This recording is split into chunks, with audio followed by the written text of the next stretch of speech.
Hi, I'm Sheila Griffin and I live here in Western Australia.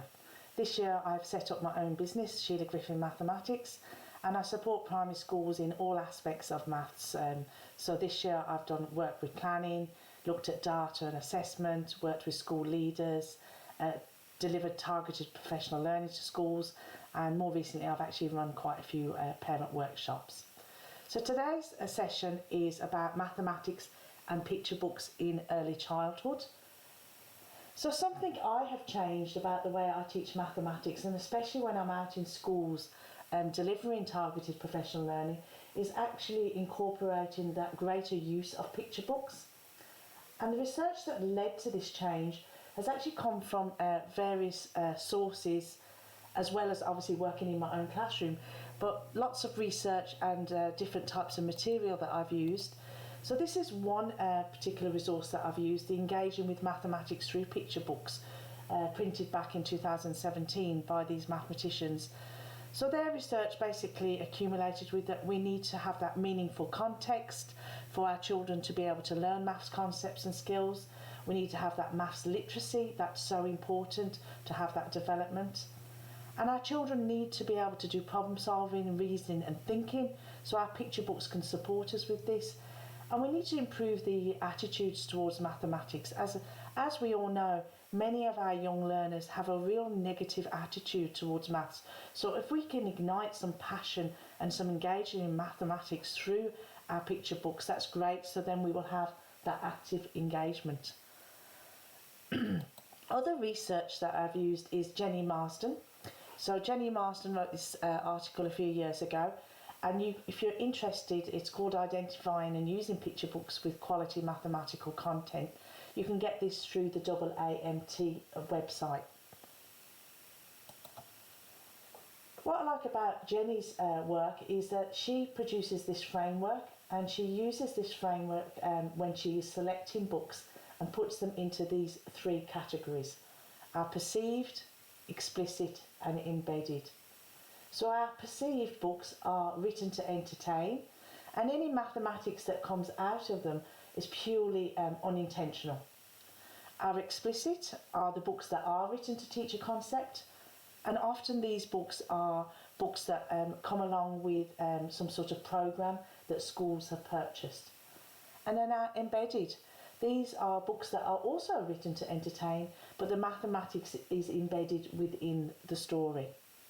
So what I'd like to do now is just give you a flavour of each book. So I'm going to focus on New Shoes, Red Shoes, Beep Beep Vroom Vroom and How Many Legs. And I'm going to just show you a few pages and read a few pages from each book. So the first one, New Shoes, Red Shoes. Here we've got two shoes, small shoes, off to get some new shoes. Skipping shoes, hopping shoes, waiting for the bus shoes. High shoes, low shoes, riding on the bus shoes. Summer shoes, strappy shoes, playing in the park shoes. So you can see here that it's very colourful, there's a lot of pattern, and there are numbers on some of the pages. And this is really a book that's about a shopping trip to go and buy some new shoes. So any mathematics that comes out of that book is purely incidental. The next book is Beep Beep Vroom Vroom. And you can see here this actually does come from a programme, the Math Start series, and the focus is on patterns. So instead of actually reading this book, I'm actually just going to show you a couple of this double page here. And this book is all about Kevin and his sister Molly. And Kevin has his cars, he loves his cars. He's got 4 red cars, 4 yellow cars and 4 blue cars. And you can see here he organises them on shelves. So here we've got our red, blue, yellow pattern. And his sister Molly insists on basically disrupting his organisation on the shelves, which really annoys Kevin. So that's our explicit, focusing on patterns. And then our third one, which is our embedded, is How Many Legs. Let's have a look at a few pages on this. How many legs would there be if a polar bear came for tea? How many legs would it make if a duck arrived with a lemon cake? How many legs would be on view if a hippo was invited too? So you can see this is an absolute hilarious counting book that the children really like, and they've got to count the two-legged, the four-legged and the eight-legged animals that come to the party.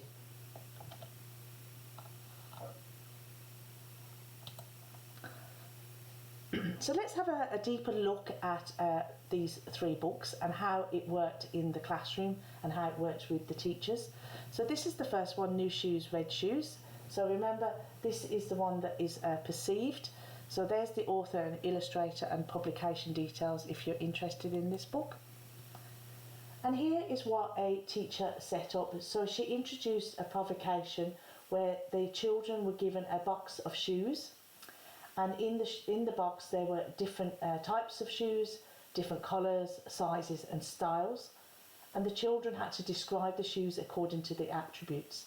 So they named the style of shoes. So example, some of the children said things like, these are sporty shoes, these are high heels, these are dance shoes, these are casual shoes, or these are boots.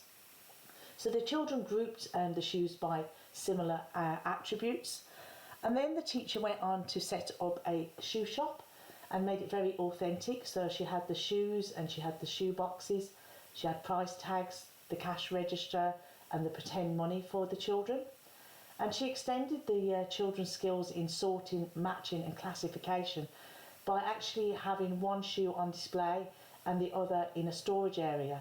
So this kept it very authentic and very real life. And the types of questions that she used to provoke some deep thinking with her children were questions like this. How can we group the shoes on display? How much are these shoes? Can you tell me what shoe size this one is? Here is this story again, but this is in a different school, and this is where three teachers actually worked together. And their provocation was providing their children with a big box of gumboots. And the types of questions they asked to provoke some deep thinking with their children was, why do we have different shoes? What is the same? What is different? Can you make a pattern? Can you sort them? Which hoop has more? Which hoop has less? So over time, the children did lots of different sorting and classification, and they actually created lots of patterns with these gumboots. And so they gained a really good understanding about patterns having a repeat. And they got very excited about having all these gumboots, so they wanted to count them all. So this led to a nice big count of all the gumboots, and then it led actually to further work on number lines. And what was lovely about using these gumboots was the actual language, the descriptive language that came out of the children. So they used words like colourful, flowery, camouflage, stripy, plain.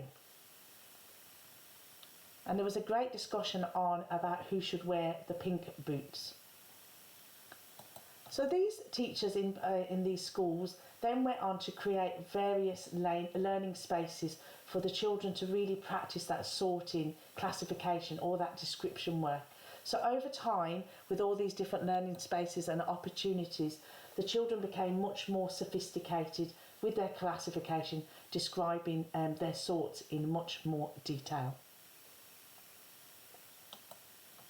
Here are some teachers' reflections from the one school that had many children as English as an additional language. So I'll just give you 10 or 15 seconds to have a read through that.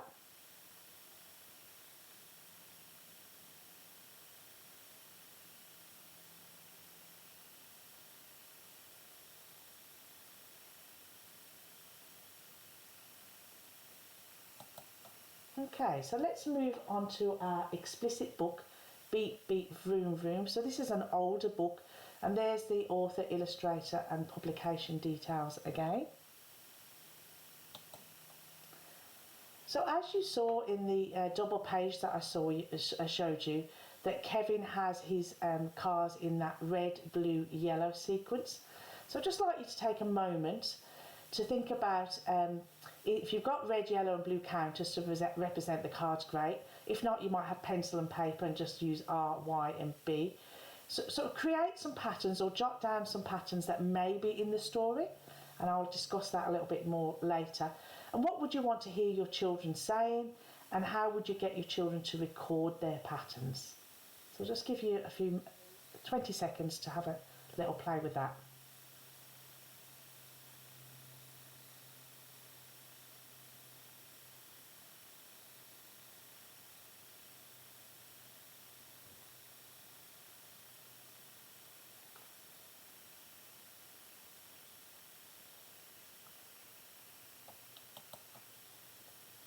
Okay, so with patterning work, we want our young children, first of all, to be able to recognise a pattern, copy a pattern, continue and complete a pattern, and then create a pattern.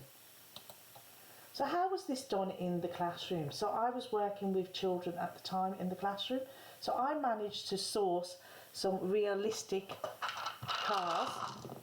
So the children, first of all, went to the pictures in the book, and they basically just did a simple matching activity. So they matched the picture. So you had your red car, your blue car, your yellow car, okay, and then we had our red, our blue and our yellow, and so on. So they basically just matched them to the pictures in the story to start with. Then they were given opportunities to make their own patterns. So they might have made things like this: red, red, blue, blue, yellow, yellow, and then they described to me orally what patterns they had made. And then when I felt they were ready, so let me go back to the original, the red, blue, yellow, I then got counters of the same colour, and they had to match the colour of the counter to the car. So then we ended up with a red, blue and yellow, red, blue and yellow, and so on. Now this is a really, really important step, because then I was able to, because they had played with something realistic and then I'd replaced it with a counter, I was then able to say, right, I'm taking the red car away, I'm taking the blue car away, and I've got my counters and a yellow car, and etc. So they were able to visualise that this now represented the cars. And we have to remember with our young children that we need to keep it as realistic as we can, because often as educators we know we're using concrete materials by using counters, but with our young children they actually need something realistic. So if you're doing stories, you need to be able to try and either have some small toys, and if you haven't got small toys, then at least have pictures or photographs that you can actually use with the children, so that they can visualise you replacing it with a counter.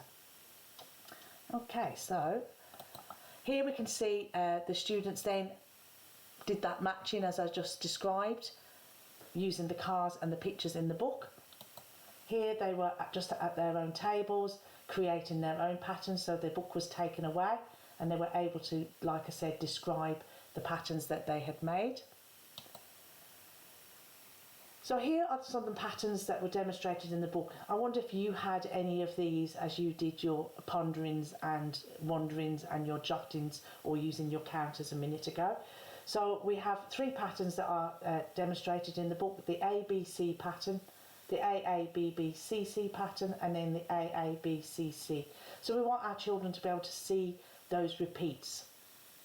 I then left the school for a number of weeks, so the teacher took over. So she revisited the book and relaunched the book, and over time they moved from counters to using sticky dots and recording what patterns they made.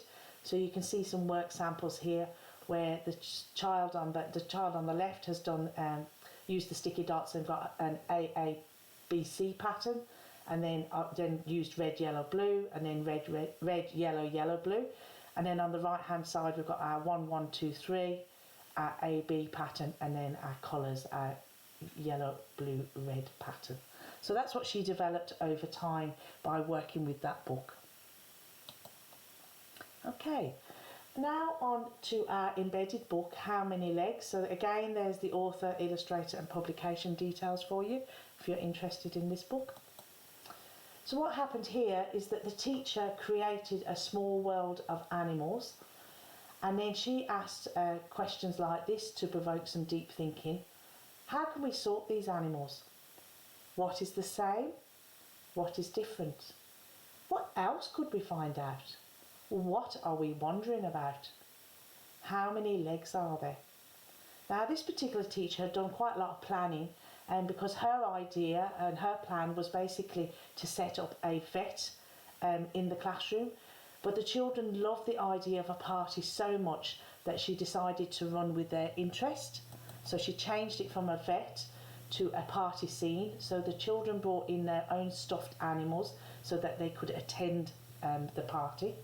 So then the next provocation question was, so what do we need for a party? And the children answered things like, we need balloons, we need streamers. But of course, once they got hooked on the idea of cakes and biscuits and sandwiches, they got absolutely hooked on the idea of food. So the teacher then had to stop the discussion and then look at the discussion in different ways, as in that we need to have a look at the difference between decorations and other aspects of celebrations, for example, the party food. So here we can see with the photographs, the children were then provided with triangles to make some bunting. So some of the children were given triangles, some children actually drew triangles, and some did 3 dots and then joined them to make triangles. So a bit of differentiation was going on, even through just making these triangles for the bunting. The teacher then went on to talk about pattern work. You know, what patterns can we use, what colours can we use, what patterns will suit these triangles. And then what happened was the children then discovered some work with the colours, that some colours did not work well together. So for example, a yellow marker on an orange piece of card did not work well at all. They then went on to design a classroom game for the party. So here on the right hand side you can see the game Pin the Tongue on the Snake. The teacher then went on to replicate an image from the storybook. So you've got the image on the left hand side there where you can see all the decorations hanging up, and then all the animals are underneath. And on the right hand side you can see all the decorations, you can see the bunting and the pattern work, you can see the game Pin the Tongue on the Snake, and then just under the game where the snake is was where all the stuffed animals were for the party. What I really liked about this book too was also the opportunities for problem solving and reasoning. So this was, first of all, the teacher led the discussion with this. So the children discussed with the teacher the different animals coming to the party. So in this photograph on the left hand side you can see that the polar bear arrives and there's a duck, and the teacher's asking how many legs are at the party if we've got the polar bear and the duck. So the children were able to say 6. So she did lots of modelling with this before the children then worked in pairs and trios, and they basically talked about different animals coming to the party and they counted how many legs. So some of the children would only do 2 animals, some of them did 3 or 4 animals, and some of the children were able to verbalise a little bit further. So they were able to say, well, the polar bear has 4 legs, then the duck has 2 legs, so 4 and 2 make 6, and some of them even said 4 plus 2 makes 6. So there was lots of different opportunities for discussion, problem solving, reasoning and differentiation through this task. The picture on the right hand side actually comes from the book. Towards the end of the book there's a big count that goes on to show how many legs are in the story. So I've given you a flavour there of the framework for selecting books from Jenny Marsden. There are 3 other books there for you to get started with this framework. So there's a perceived book there, which is Monkey Puzzle by Julia Donaldson, and this is a lovely story about a monkey who loses his mum in the jungle and he tries to find her, and there's lots of maths language that can come out of this using some comparative length language. The explicit one is 1 is a snail, 10 is a crab. Many of you may know this book, and this is a great counting book using lots of different creatures and their feet to count to 10 initially and then beyond. And then embedded is 1 More Sheep. This is a lovely story about a farmer who has to count his 10 sheep in the evening, but he keeps falling asleep, but there's a wolf at the door, so the children really like that story. So that's an opportunity for you to now go away and use the 3 books that I've shown you, but use the 3 books that are also there that we haven't delved into any further. So there are tips for keeping that stimulus going. We need to have that multiple exposure. You need to relaunch the book, look for cross-curricular connections. On the right-hand side there are 6 activities for that book, One More Sheep, that I just talked about. And these come from a resource that I was able to develop with Dr. Paul Swan, Linda Marshall and Christian Humphreys here in Western Australia. So these are storybooks, picture books, where we have written between 4 and 7 maths activities for each storybook. So you can go to Dr. Paul Swan's website if you're interested in any more information on that. So here are my contact details. If you are interested in any more information, or if you would like to follow me, that would be fantastic. And I hope you've enjoyed the session, and please enjoy the rest of the conference.